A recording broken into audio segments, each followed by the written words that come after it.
Welcome back to your newest obsession, the NeuroSpicy Mom Pod. As always, I'm your host, Austin Marie, and I am so happy you're here. If you're new around here, this is the little corner of the internet where we explore neuroscience, psychology, neurodivergence, reparenting, healing, and all of the messy, complicated ways those things show up in real life. My goal is not to just help you understand how your brain works, but to help you understand yourself with a little more compassion. Because when we understand our nervous systems, our stories, and the systems that have shaped us, we can start making choices from a place of awareness instead of survival. This is a space for those of us who have always craved community, but couldn't quite find a safe place to be our truest selves. Here, we are normalizing the neurodivergent experience and learning to build lives that center nervous system safety. So whether you're folding laundry, driving your kiddos to their next activity, cleaning the kitchen, driving to work, or hiding in your bathroom for 5 minutes of peace and quiet, I'm really glad you're spending this time with me.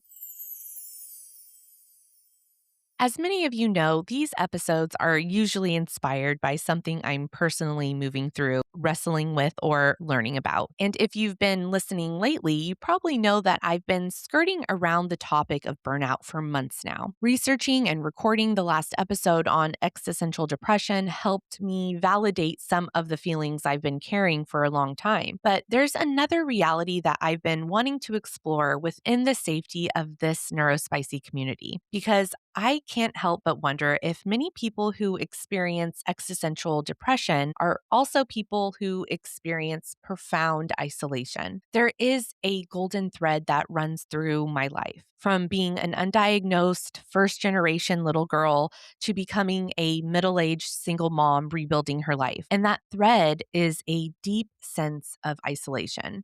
I think existential depression has absolutely played a role in that, but there are also other reasons why people, especially neurodivergent people, can experience isolation in ways that become chronic. And chronic isolation brings with it a unique set of challenges, psychologically, emotionally, physically, and even spiritually. So today I want to talk about isolation. I want to explore how it shows up in our lives, why neurodivergent people may be particularly vulnerable to it, and what the science says about its impact on our minds and bodies, and brainstorm some ways we can protect ourselves from it. And maybe that starts with something as simple and as powerful as being part of a community that loves you exactly as you are. So let's get into it. I think when most people hear the word isolation, they picture someone sitting alone in a dark room who simply doesn't have any friends. But for so many neurodivergent people, isolation is so much more complicated than that. Sometimes it's about desperately wanting connection. We crave it, we miss it, and we grieve it. But actually getting ourselves into situations where connection happens can require an extraordinary amount of energy. One of the things I appreciated while reading through the research for this episode is that it makes an important distinction between being alone and feeling lonely. Those are not the same thing, even though our culture often treats them like they are. Many neurodivergent people genuinely enjoy solitude. Solitude can be incredibly regulating. It can be restorative. After spending the day masking, filtering ourselves, navigating sensory input, and trying to exist in a world that was not designed for our brains, being alone can feel like finally taking off a backpack you've been carrying all day. I've heard people call it cave time, and I know I need so much cave time. Loneliness, however, is something entirely different. Loneliness is not determined by how many people are around you. It is the painful feeling that the amount or quality of connection in your life is not meeting your emotional needs. You can be surrounded by people every single day and still feel profoundly lonely. Likewise, you can spend a weekend happily by yourself and never experience loneliness at all. The difference is whether your relationships make you feel seen, understood, and safe enough to be yourself. That distinction really resonated with me because for years I kept asking myself a question that I couldn't quite answer. Do I actually enjoy being alone this much, or have I simply become accustomed to isolation? And the answer is both. I genuinely love the peace of my home. I love my routines. I love not having to mask or feel like I have to perform productive. I love knowing exactly where my favorite mug is and that nobody is going to unexpectedly change the plan halfway through my day. There is something deeply regulating about living alone and having control over my environment. But at the very same time, I have always longed for community. I've always wanted those friendships where you don't have to translate yourself before you speak. The ones who will jump on the conversation Ferris wheel with me and talk in circles. I have wanted people who understand that canceling plans is sometimes an act of survival, not rejection. I have wanted relationships where I don't have to apologize for needing quiet predictability or time to recover after socializing. Those two realities can absolutely exist at the same time. As I reflected on my own life, I realized that isolation wasn't always something I consciously chose because it felt like it was chosen for me by my nervous system. When my boys were little, leaving the house often took an immense amount of planning. I would take them on little adventures to the zoo or to Monterey Bay Aquarium for the weekend, just somewhere different so that we can make memories together. But even those little adventures could become incredibly overwhelming. The drive itself usually involved everyone becoming overstimulated. Naturally, as a family of three neurodivergent people, we each have different tolerance levels, different sensitivities to sounds or tones, and each one of our stems seems to overstimulate someone else. Sometimes I was the one becoming dysregulated because I was trying to co regulate two little nervous systems while simultaneously managing my own. Occasionally, all three of us were overwhelmed before we had even reached our destination. When my oldest was a toddler, he especially relied on predictable routines, particularly around sleep. Through years of trial and error, I learned that missing one nap didn't simply make that afternoon difficult. It often meant that the next 2 or 3 days became significantly harder because his nervous system needed time to recover. Because of that, I became incredibly protective of our schedule. From the outside, though, people sometimes interpreted that as me being controlling or what they like to call a helicopter mom. I was mocked for taking it too seriously and told to loosen up. The kids should fit inside your life. But from the inside, that wasn't what was happening at all. I wasn't trying to control my child. I was trying to protect his nervous system. Those are two very different things. And not being understood was deeply upsetting. Looking back now, I realize that every birthday party we declined, every invitation we turned down slowly accumulated over time. Not because I didn't value relationships or that I didn't want community, but because every social event came with an invisible calculation. Would the environment be too loud? Would there be somewhere quiet if someone did become overwhelmed? Would people judge my child if they needed to stem or leave early or if they completely fell apart? Would this throw off tomorrow's routine enough that we would spend the next several days trying to recover? Would I actually enjoy this experience or would I spend the entire time monitoring everyone else's nervous systems while ignoring my own? Researchers are beginning to recognize that this invisible decision making is one of the pathways that can lead neurodivergent people toward chronic isolation. It is rarely one dramatic event that causes someone to withdraw from the world. More often, it is hundreds or even thousands of tiny calculations that slowly teach the nervous system that staying home feels safer than taking the risk. And honestly, I think that is one of the most misunderstood aspects of neurodivergent. Sometimes people assume we are antisocial, uninterested, or simply unwilling to make an effort. But from the inside, many of us are doing incredible amounts of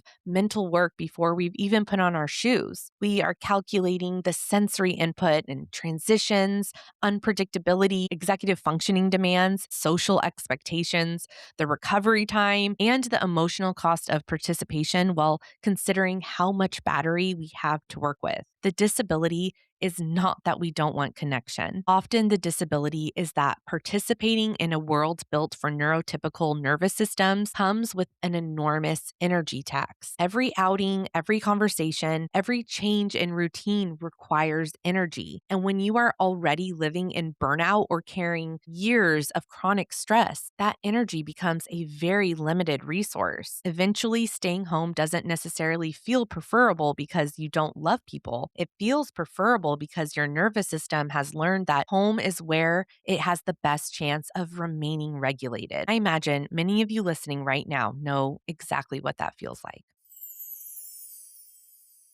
So, if chronic isolation is something that we can slowly develop over time, what do we actually do about it? I wish I could tell you that there was just a simple answer. I wish I could say just join a club or just put yourself out there because that's often the advice that we hear. But for many neurodivergent people, that advice completely ignores the nervous system. When your brain has learned that social situations are unpredictable, overwhelming, or emotionally costly, simply forcing yourself into more of them is unlikely to create safety. More often, it creates exhaustion. The goal isn't to override your nervous system. The goal here is to work with it. One of the biggest themes that I keep seeing throughout the research is that meaningful connection is protective. We know that from decades of psychological research that humans are wired for connection. Feeling like we belong is associated with better physical health, lower rates of depression and anxiety,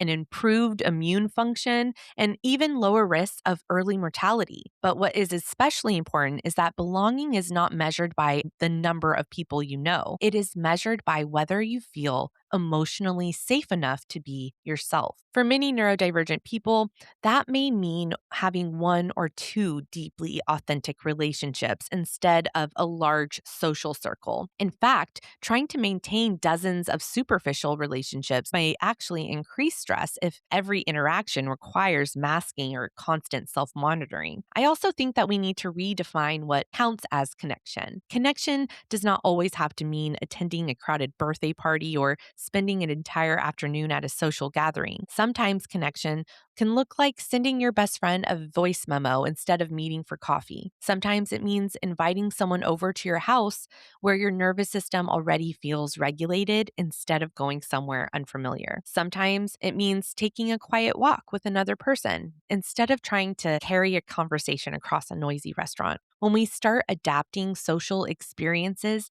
to fit our nervous systems instead of forcing our nervous systems to fit every social experience, something really beautiful begins to happen. Connection becomes accessible again. Another strategy that is supported by research is reducing the number of unknowns before a social event. Our brains naturally use prediction to determine whether something feels safe. When there are too many variables, the nervous system often shifts into a protective state. For example, I have learned that I do much better when I know where I'm going, who will be there, how long I plan to stay, and that I have permission to leave if I become overwhelmed. That might sound like over planning to someone else, but for many neurodivergent brains, predictability reduces that cognitive load. It allows our brains to spend less energy scanning for potential threats and more energy actually enjoying the experience. I also think that we need to normalize something that I wish more people talked about. And that is recovery time. Many neurodivergent people do not struggle because they attend a social event. They struggle because there is no space afterward to recover. We schedule dinner with friends, grocery shopping, soccer practice, work the next morning, and wonder why our nervous systems eventually wave a tiny little white flag. Rest after connection is not evidence that you did something wrong. It is often simply how your nervous system processes stimulation. And finally, I want to talk about something that has been quietly healing me over the past year, and that is finding communities where I don't have to perform. One of the reasons this podcast exists is because I know what it feels like to believe you're the only person experiencing something. Every time someone leaves a comment saying, I thought I was the only one, I am reminded that healing doesn't always begin with advice. Sometimes it begins with recognition. Sometimes the first step out of chronic isolation is not making more friends. Sometimes it is simply discovering that there are other people whose brains work like yours. The opposite of isolation isn't constant socializing. The opposite of isolation is belonging. And belonging means the moment you no longer feel like you have to earn the right to exist exactly as you are. As we wrap up today's episode, I want to leave you with this. Isolation changes us. When it lasts for long enough, it doesn't just affect our social lives, It changes the way our nervous systems perceive the world. It can convince us that reaching out isn't worth the effort, that nobody will understand us, or that staying home is always the safest option. For many neurodivergent people, those beliefs aren't signs of weakness. They are adaptations to years of sensory overwhelm, misunderstanding, rejection, burnout, and the constant energy required to navigate a world that wasn't built with our brains in mind. The encouraging part is that our brains remain capable of change throughout our lives. Healing isn't about forcing yourself to become more outgoing or pretending that overstimulating environments suddenly feel comfortable. Healing is about creating enough experiences of genuine safety and authentic connection that your nervous system begins updating its expectations of the world. That process takes time, and it takes people who allow you to show up as yourself. It takes communities that value authenticity over performance. And it takes giving yourself permission to build a life around what your nervous system actually needs instead of what other people expect it to tolerate. This is exactly why this community exists. If this podcast has helped you feel seen, understood, or even a little less alone, I hope you'll continue to help this community grow. Follow the podcast wherever you're listening,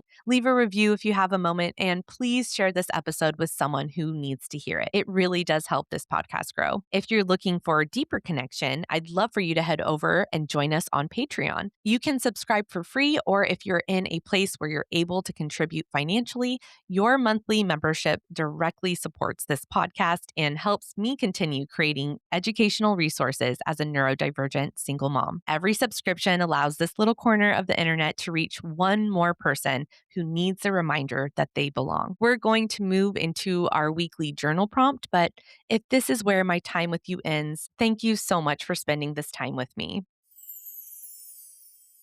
This week, let's think on these prompts. Where in my life do I feel like I have to perform in order to belong? Where do I feel safe enough to simply exist? As you reflect, notice the environments, relationships, and routines that leave your nervous system feeling calm instead of depleted. Then ask yourself one final question. What is one small change I can make this week that moves my life toward connection instead of survival? Remember, there is no right or wrong answers. You can meditate on it or journal your thoughts.